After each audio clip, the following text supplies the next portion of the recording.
Hello and welcome.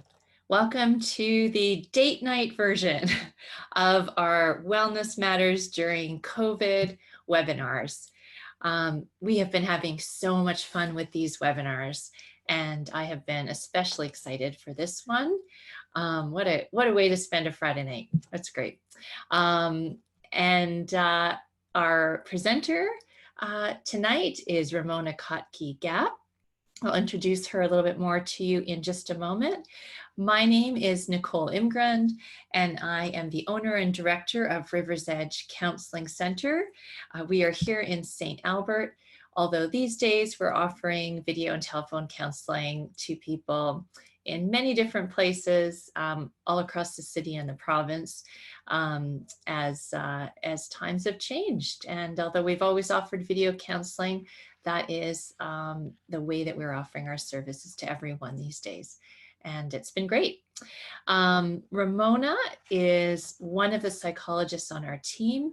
We have a team of over 20 psychologists and counselors that offer adult individual counseling, couples counseling, family counseling, and children and teen counseling as well. And Ramona is one of those extremely versatile therapists who offers counseling to all of those people. Ramona has been helping people to identify strengths and meet goals and reach their full potential for many years in life and in her profession, including her previous career in the corporate world, working as a trainer, and her vast experience volunteering in schools and with children's organizations. Her earliest experience as a therapist was working with domestic violence, and she's worked in many contexts that's given her a chance to develop a unique and broad set of skills that she offers to her clients. She uses a client-centered, strength-based approach and really focuses on meeting her clients where they're at and bringing her passion to empower people to meet their goals and be their best self. Some of her specialized training is in CBT, EMDR, couples therapy, and the Gottman method, emotion-focused therapy, and play therapy. Thank you, Ramona, for bringing your wealth of experience to us tonight to talk about how couples can stay strong in stressful times. And we know that this situation has certainly been stressful for some couples and for all of us in one way or another. So with that, I am going to turn it over to you, Ramona. All right. Thank you, Nicole. Oh, actually, just before I do, I just did want to let people know that we have the chat and the Q&A. I'm going to monitor it throughout.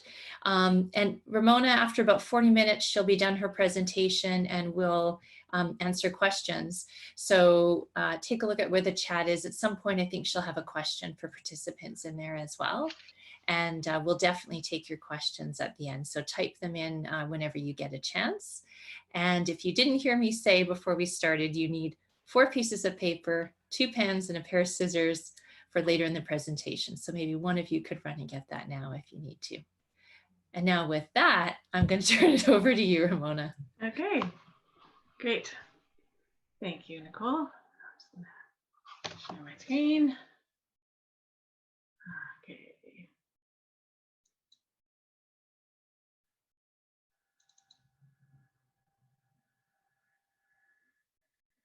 All right. Okay, so thank you, Nicole.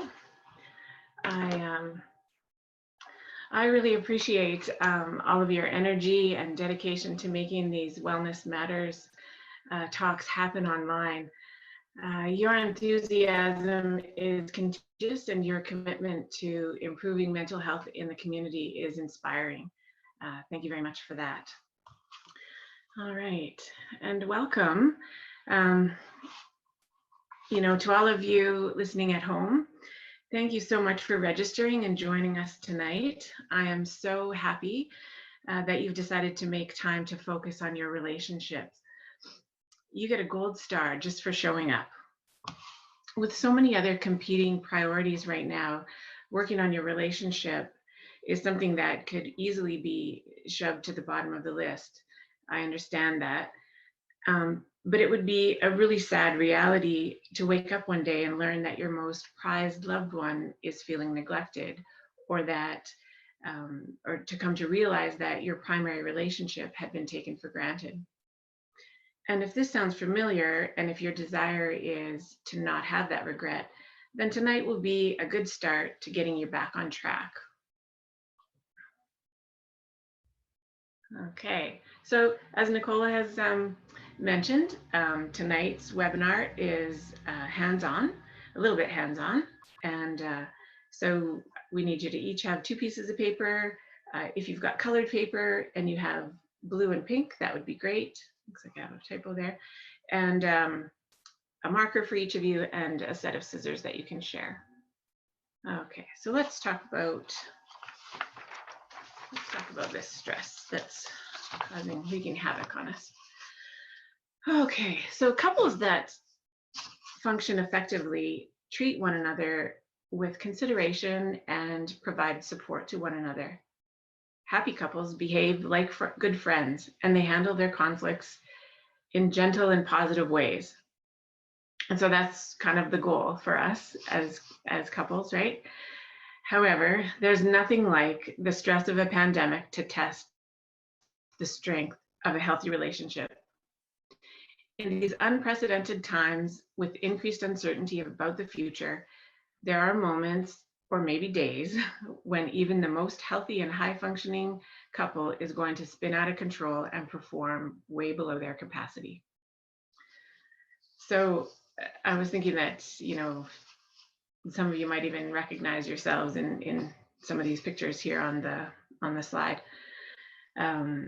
So as you settle into the webinar, what I'm wondering is if you could just take a minute and reflect back over the past 7 days or so, and just think about some of the conversations that you and your partner have had, or some of the conversations perhaps that you've not had, or some of the conversations maybe that you should have had.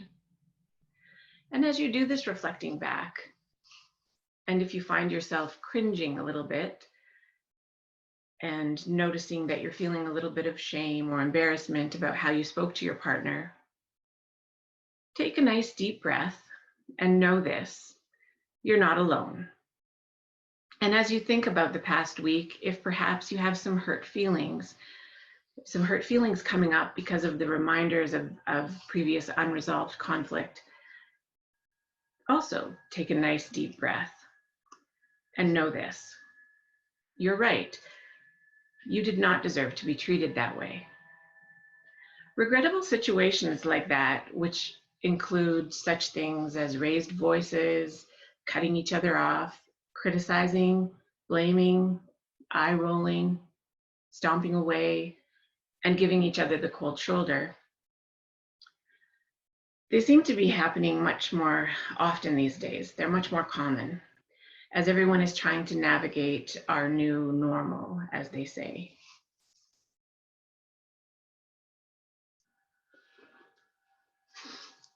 The thing is, though, the success of your relationship depends on how well you navigate these big and small conflicts. The negative patterns of communication, if left unattended, could result in disaster for your relationship. Based on research by John Gottman, relationship success can be predicted by observing communication patterns of couples. And from his work, there are 4 specific problem areas: criticism, defense, contempt, and stonewalling. The good news is that when people become aware of and work to correct these issues, relationship success is highly likely. So during tonight's webinar, we're going to focus on stamping out criticism and contempt. Now, if you've read any of the John Gottman books, or you've heard about the 4 horsemen, these 4 problem areas, then you might also know about how you're supposed to be communicating in order to keep the problems at bay. But what I observe in my practice with couples is that knowing the material is far from doing. The following activity is an example of something we would do in session to help you really get a handle on learning some new techniques and incorporating them in a really practical way into your daily patterns of communication. All right. So we're going to learn how to complain. Learning how to complain is what you need to do to stop criticism. So this is what we're going to do. So in order to stop the hurtful and unproductive criticism, you need to learn how to complain. Complain in a way that will get your partner to listen to you in a gentle and positive way. So first of all, what I want you to do is go ahead and think about something that bothers you about your partner, but something that your partner does. So I want you to be thinking about behaviors or actions that your partner does. So stay away from character flaws or personality traits, things like that. I want you to focus on behaviors. And then, as you're doing that, you're going to get a hold of your blue paper or a piece of paper and hold on to it horizontally and fold it in half like a book, like this. Okay. Then what we're going to be doing here is we're creating a complaint department. This is going to come in handy for you guys. So yeah, you can still see me. So on the front cover of your blue paper, you're going to write the words complaint department. Okay.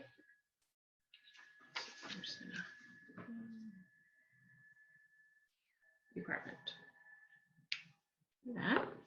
And then inside your complaint department, you get to, this is like your inside voice. You're going to go ahead and write down some of the things. Let's just start with one or two things that really are really bothering you, really irking you maybe about your partner's behavior. So maybe, you know, you might, sentence starters would be, you know, it really bothers me when, I don't like it when, you know, I really hate it that, right? If it's really, really bothers you, right? And some ideas might be, you don't finish what you start. You chew with your mouth closed. You chew with your mouth open. You leave your wet towel on the floor. You know, it's the little things, right? And we know that these are the things that usually cause the biggest problems, are the things that just get on your nerves. And when we don't talk about them, you know, they bother us, and we don't talk about it, then the anger and resentment gets stuffed and stuffed and stuffed. And then all of a sudden, some other small thing happens, you know, the straw that breaks the camel's back, and then there's, you know, a blow up. So what we need to learn how to do is we need to learn how to deal with these small irritants when they happen, and deal with them in a positive way, so that we don't end up with so many big blow-ups. Okay, so maybe at this point, I'll just have you, once you have 2 or 3 of these irritants written down in your complaint department, I'll just have you in your in the, what is it called? In the comment box, just click on the, just raise your hand. Sorry, Nicole? Yeah, I was just saying the chat box. In the chat box. In the chat box. Thank you. In the chat box, go ahead and just raise your hand when you have, after you've written down a couple. Somebody's asking, one for both of us or one per person? Oh, yes, one for each of you. That's a good question. You each get your own complaint department. So each person is going to have their own.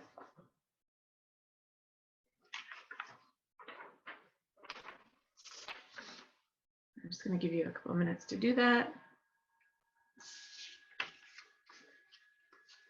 And so an example of something that would be a straight up criticism would be, you're lazy, right? And that would be something that would feel, your partner would feel, hurt, and it's unproductive.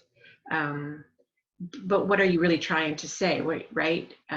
Maybe what you really mean is, I don't like it that you don't do what you say you will do, or you won't make more of an effort to play games with me and the kids, right? So take these things that you sometimes get thrown out as criticisms and think about what's the behavior that your partner is doing or isn't doing that's really bothering you. So behaviors and actions that you don't like, write them down. And this is just for you. So go ahead, write them down. Your partner's not going to see this part. This is your inside voice. So you go ahead and write down 2 or 3 things. And then just let us know when you have that ready.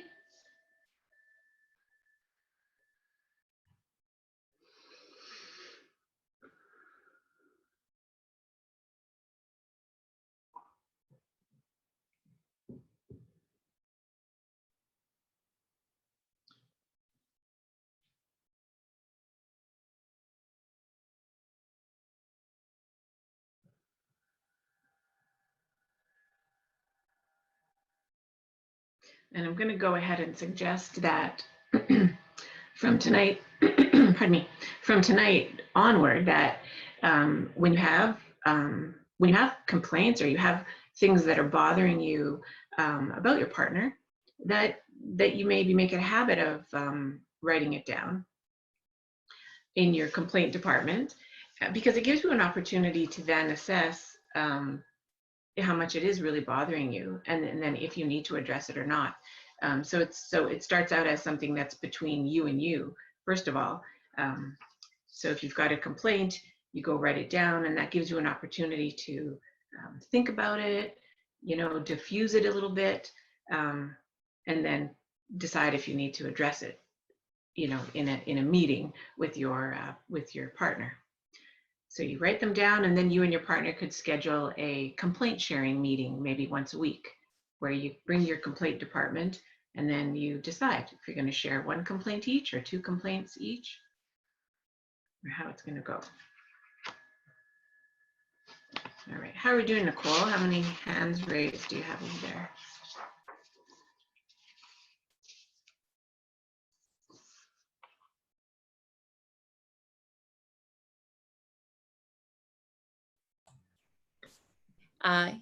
Yeah, we've got a number of people done. Maybe just type done when you're done. We'll give it another minute or so.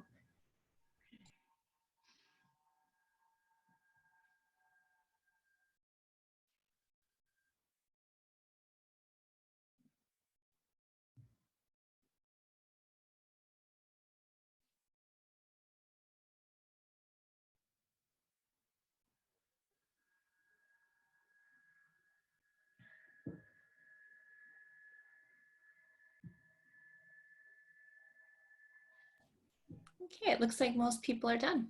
Okay, awesome. All right, so now the next step in this is, okay.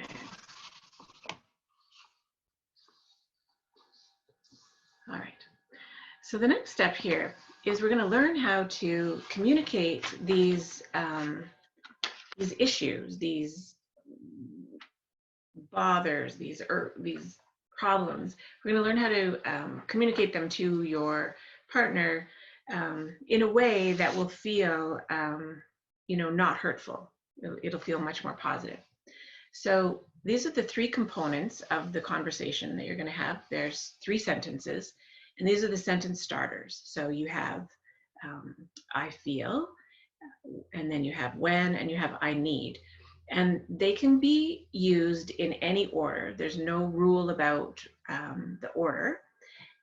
What's important is that you use all 3 components, and what's important is that the sentence I feel, that the word that follows is an emotion word. And I'm going to give you some examples so you'll get the hang of that. And then and then the when that's the behavior, when that's the behavior that we've been talking about. You know, when you always, not always, don't use always. When you leave your towel on the floor, right? It's the behavior or the action. And then I need, you're going to be talking about what do you need from your partner. So what I'd like you to do now is think about one of them. Choose one of your topics, one of your complaints from inside. And then we're going to be flipping over so we have your complaint department. Inside your complaint department, you have your list of issues. Now we're going to go to the back. So now this is your outside voice, right? On the back of the complaint department. And you're going to be writing down the 3 sentences. When this happens, I feel, and what I need. Okay, so choose one of your complaints. And as you think about that complaint, as you focus on it, and you imagine it happening again right now, notice what is the emotion inside of you. And really think about what is the feeling, and try to express it honestly. What is it that's going on? And then think about what you need from your partner.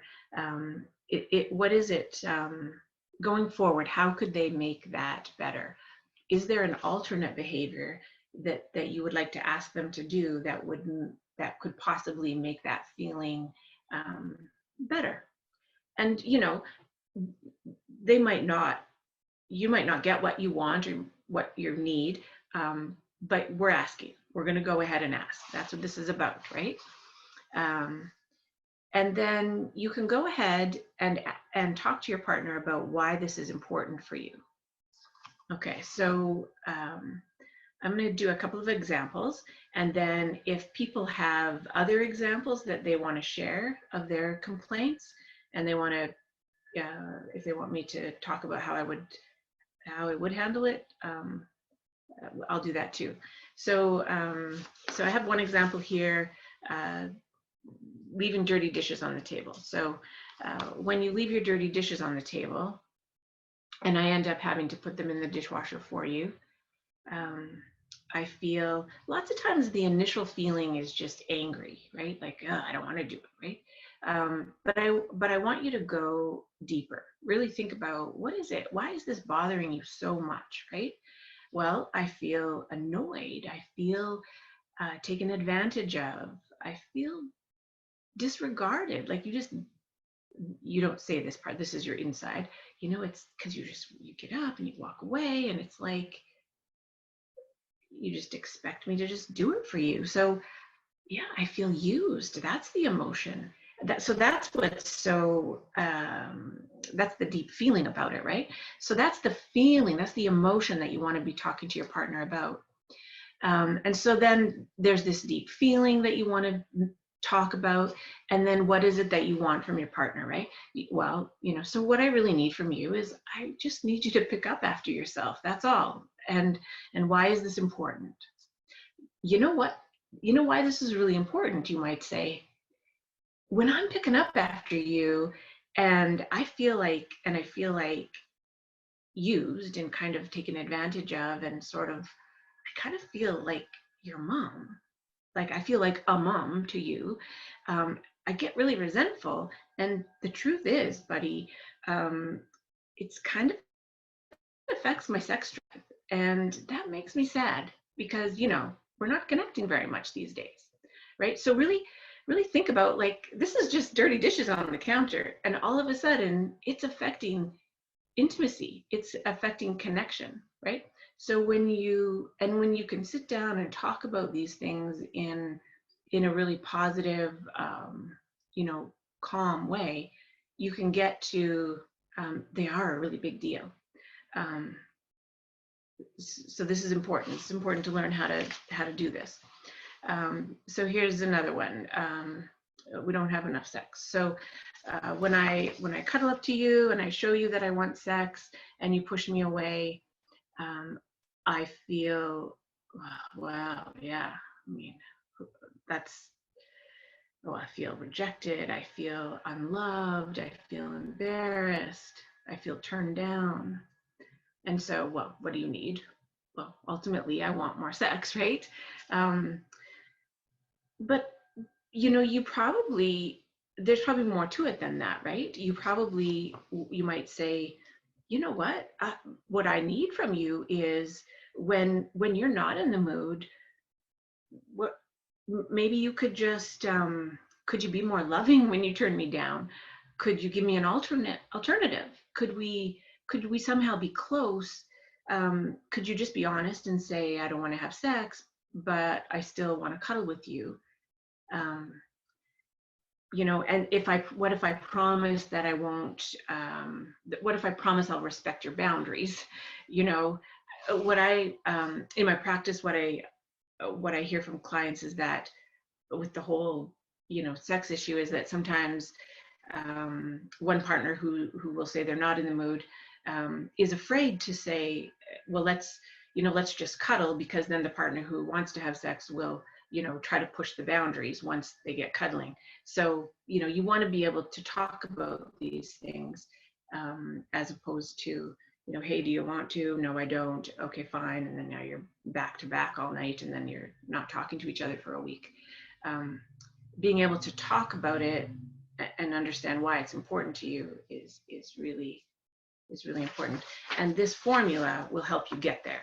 This, I feel, what I need, and when.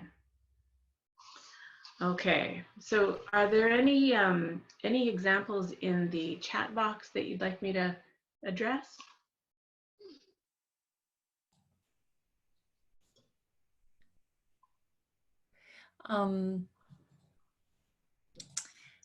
So we've got one example someone shared here. I feel annoyed and hurt when you interrupt me when I'm talking.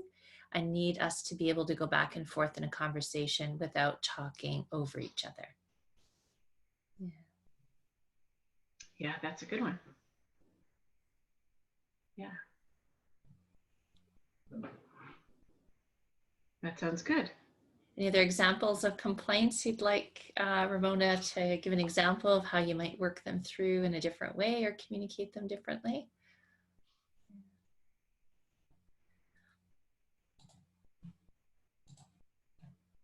Looks like not yet. Yeah. Okay. At the end. Thanks. No, that was good. That was good. Thank you for sharing that one. So that's good. And it takes practice. From my work with couples, I know that one of the biggest challenges is managing conflict, and at the root of the most uncomfortable conversations is an inability to express one's true feelings. And people come by this lack of skill, honestly. Most people did not grow up in homes where they were taught to be really honest about how they felt. They weren't always encouraged to express their emotions calmly and ask for what they needed from one another. So what I find is that more likely people grew up in environments where they were told, quit your crying and suck it up and don't be such a baby. So if talking about your feelings feels weird or it's uncomfortable, then this new way of doing things, it might feel a bit unnatural. Then that makes sense. But I would say don't give up, be patient with yourselves. Learning new habits is not easy. If you've decided to work on your relationship and commit to trying new things, congratulate yourselves for your effort. Celebrate your success, no matter how big or small they are, and hang in there when you slip back into old habits, old patterns of behavior. You've got this. Okay.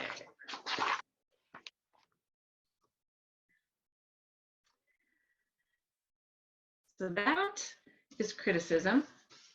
That's how to stop criticizing. And now I want to talk about building a culture of appreciation, which will help you to stop contempt.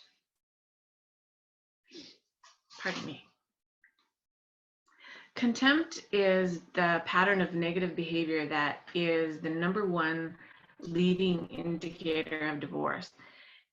This includes behaviors like such as talking down to your partner, direct name calling, and studies show that partners of contemptuous partners can show a depressed immune function, even, when they, because it's just so stressful to be, in this equation.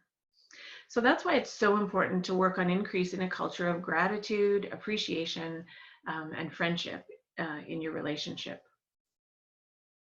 So this next activity, what I'd like you to do is grab your second piece of paper, or your pink paper if you have it. And again, you will you'll take it horizontal, same way, and then fold it in half the horizontal way. Okay.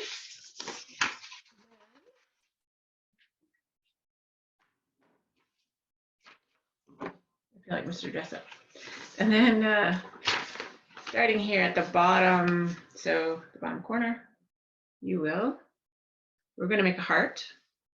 So make it whatever size you like. Around.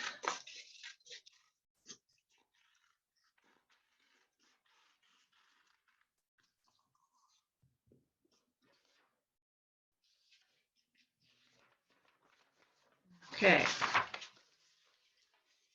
There you go. Now you have a heart. Okay. Now I'm hoping you did that at the same time as me, so then you should be done as well. And what I'd like you to do is I would like you to reflect back over the history of your relationship and think about one previous life stress that the two of you have overcome. Something that you've overcome as a couple. And then I want you to think about how you are now compared to where you compared to when you were in the middle of that stressful event. Okay, so for example, you might recall the stress of having a new baby, having a first baby, or a third or second, third or fourth baby even. But having a baby is stressful. So having a child with all the sleepless nights, the diaper rashes, the breast pump fails, etc. But if you've been through that, and now perhaps you're rocking it with a toddler or a preschooler or a junior high kid, now there's different stresses, but you know what I mean. It's, you've made it through from something that was stressful and to a different stage in life. I want you to think about, how did that happen? What did you and your partner do well together? What are your partner's strengths? What are your partner's strengths as a parent? How did your partner demonstrate the ability to be a good friend during that stressful time? So maybe in the past, the two of you have experienced job loss, one or both of you, or maybe you've relocated, and somehow you've managed to come out okay. And if so, there are traits about your partner that you really appreciated. And what are those? What did your partner do well? And how did your partner contribute to that success? And thinking about these things, what I'd like you to do is answer some of these questions on this inside your this heart that we've just cut out. So the question is, why I love you, right? what is it? What is it? Why am I even with you? Right? Why are we still together? What is it? What is it that I keep seeing in you?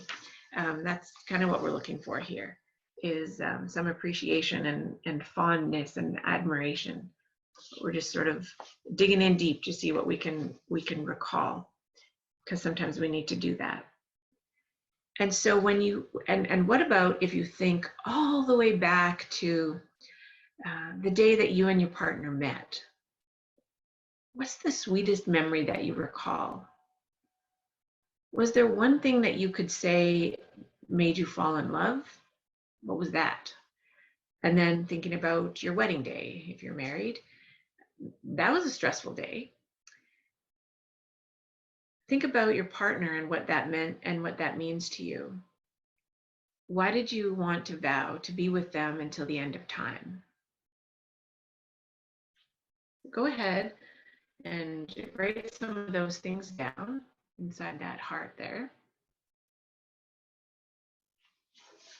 And then the when you close it, the title of this heart is going to be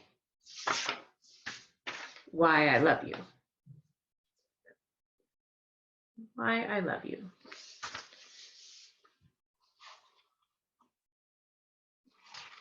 This will be a very handy tool for you.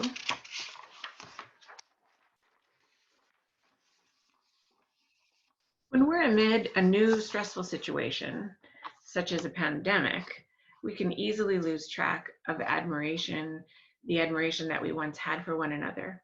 When couples run low on fondness and admiration, we do see an increase in criticism and contempt. And so now that you have these memories in writing, you can use them to activate your fondness and admiration anytime you need it, putting a stop to contempt and criticism, and helping you to stay strong. So congratulations on your decision to invest time in your precious relationship. I wish you all the best going forward in rain and shine.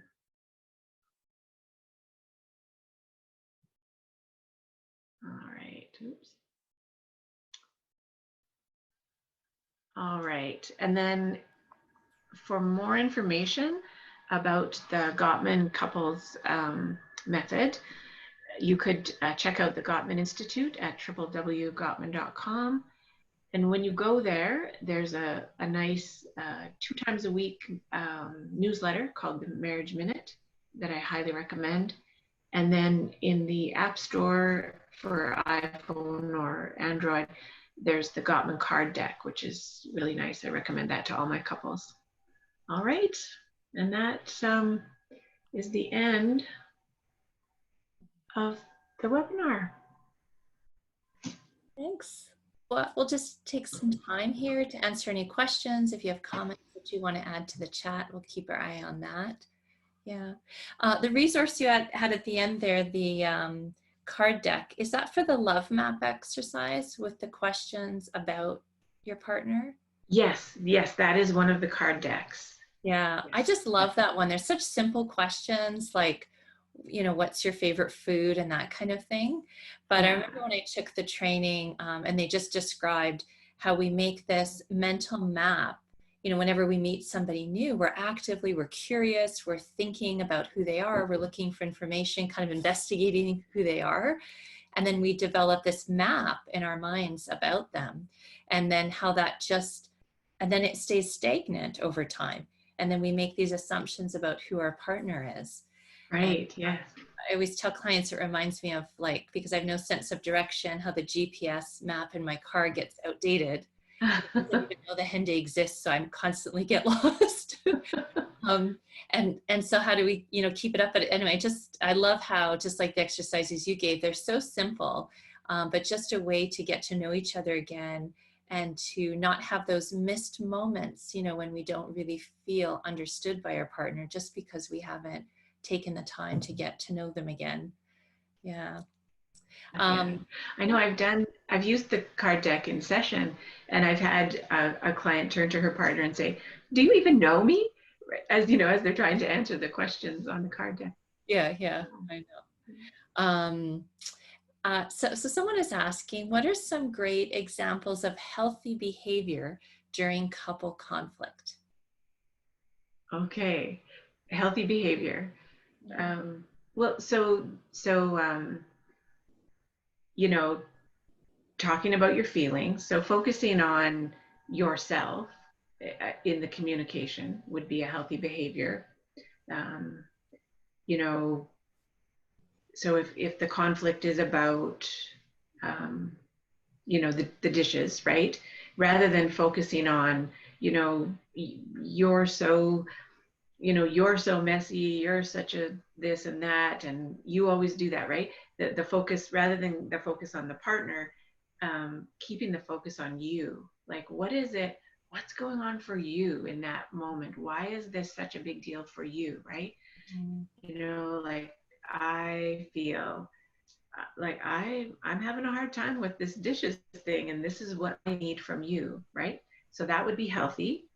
And then we didn't talk about some self-soothing. So taking a break when you realize that you have a lot of emotion flooding up, um, removing yourself, or saying, listen, I'm not thinking straight here. I know that I need to just I need to go stand on the porch for 10 minutes and cool down, and so that I can come back and have my head about me to have this conversation. That would be healthy behavior as well. Mhm. Another useful tip I find is just remembering to reflect back what you hear the other person is saying. Even if Mm-hmm. it's just word for word, I heard you say, just really Yeah. slows the conversation down and helps prevent all of the inevitable misinterpretations that happen just because we're humans trying to understand other people all through the lens of our own experience and assumptions. Yeah. Yes. Yeah. Yeah. Um, some people are asking, just to see some of the slides again. I think if you want to share it again, Oh, sure. the last couple of slides, but also I'll let you know that I'll post it along with this recording to Ramona's bio page as well as our blog. Yeah. Let's see. So if you want to go back, I think the slides they'd like to see are the heart activity questions. Oh, okay. People asking, yeah. So we've got another question here. Any tips on not getting into arguments when discussing the complaint department? I feel I might get into a defensive stance when talking about it. That's some good self-awareness there. Mm-hmm. And a pitfall I think some of us might have. Yeah. Yeah. Yeah. Um, so yeah, and that's good. Mm. So I think just the antidote, or the what we do so that we don't get defensive is to take responsibility. So it's a big one, being able to be open to influence, and to be okay with accepting responsibility, even if you can accepting think about it as accepting even 1% of responsibility, right? um, that helps, right? But yeah, defensiveness has got to be, it's probably it's difficult to stay out of defensiveness even when you have a complaint delivered in the most positive, you know beautiful way, right? Hey, I feel like this when this happens, and this is what I need from you. Even like that, you can still, I'll have partners say, oh man, I failed her again. I can't do anything right. Because you just end up getting defensive, right? So, um, so how do you learn to be less defensive? You you practice, you know, taking responsibility, um, and knowing, you're in it together. You're in it together. Yeah. And then what can I do? What can I do if I've left the dishes out?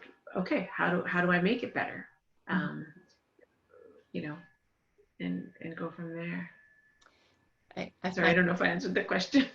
no, that the taking responsibility is so helpful. I'll Yeah. often tell couples, you don't even have to do it out loud. Like that, I love the 1%, how you framed it, but even just there's one little piece of it, but you don't even have to take it out loud. It's amazing to me, even in the midst of conflict, if you just internally identify one piece, like, well, maybe the way I said that was a little harsh. One part, there's just a softening, and I find that in myself too. I'll soften just a little bit when I take that bit of responsibility. Yeah. Yeah. How do you start a discussion with your partner about your relationship? Well, you maybe suggest a webinar on relationships for date night. That's a good start. Yeah. What else would you suggest, Ramona? Yeah. I think, yeah, that's a good question, because lots of times it's hard to get into that. I think, um, yeah, I think just, I mean, I like the idea of having like weekly check-ins, right? To just say, hey, why don't we have a meeting or a date or a time set aside where we talk about us, right? Mm-hmm. And just go from there and start small, right? Um, I would say start with even just 15 or 20 minutes of because if you have a um, if you have these patterns of behavior, um, and it's not comfortable for you to talk about feelings and the relationship, you don't want to go jumping into the deep end. You want to just start small where it feels a little bit more comfortable. Lots of times what happens is you have one partner who is maybe more comfortable with talking about feelings, and then another partner who is a bit more apprehensive. And so you want to respect that, right? And don't push too hard, because if you push too hard, the partner who is uncomfortable, you end up pushing them away, right? So you want to respect those differences and start small, I think. Yeah, it's so great. I think Gottman, they call it like a soft start, but it's such a good question, because if we think about how to start the conversation, we're less likely to be blaming and start Yes. a softer kind of way. Yeah. Yeah. It seems to me that any discussion sort of results in the partner being defensive. Um, yeah, that can certainly be a pitfall. But in my Mm-hmm. experience, if you do start not in a blaming way, and you start with how you feel, and your own experience, it is much less likely for the other person to feel defensive. Yeah. Yeah. It's a lot about assertiveness in here too, hey, because Yes. Yeah. they're hard conversations to start. And when we put them off too long, then we do end up starting them in a way that isn't healthy and ends up in Yeah. defensiveness. Yeah. Any other tips Right. for avoiding the defensiveness, Ramona? Or? I know it's tough, right? Because if you've been if you have a history of a lot of criticism and kind of being in sort of attack mode, a lot of you're such a this, and it's you did that, and then so the partner is used to feeling blamed or being back on his or her heels, ready for the counterattack all the time. Like there's just, it's habit, right? So you're in this dance, right? That um, you need to get out of, right? And so you're only responsible for your own behavior, right? And so if you're trying to do something different, so the way that you're um, expressing what you need is different, but you're finding your partner still is a bit defensive, um, you might say, hey, I'm trying to do things a bit different. And when I'm talking to you about my concerns and you get defensive, Mm. I feel, I feel frustrated, and Mm. I wonder if you could, just sort of stand back and see what's going on and maybe work on your defensiveness, right? So, what's the situation? What's the behavior that you're noticing? Your defensiveness. What do you feel when that happens, and what do you need, right? So it's just back to that, back to the complaining without blaming. Address the defensiveness the same way you address kind of any complaint, and just slowing it down and lots of deep breaths. Yeah. Yeah. Great advice. I'll leave it up for a minute in case there's some other questions. While we're waiting to see if there's questions, I'll just make a note that earlier this week we did a webinar on how to connect in a time of disconnect with Cynthia. And she came at it with a really neat approach. She was referencing the love languages, which is a kind of oldie but a goodie. Yeah. And they have a nice, it just takes a few minutes to test online to figure out what your love languages are. There's 5. But that would be a great conversation starter about relationships too. So what's your love language, and what are ways that that I can meet that for myself too, my own needs, but how can I better meet your needs, given what most makes you feel known and loved and appreciated. Yeah, that's a good idea.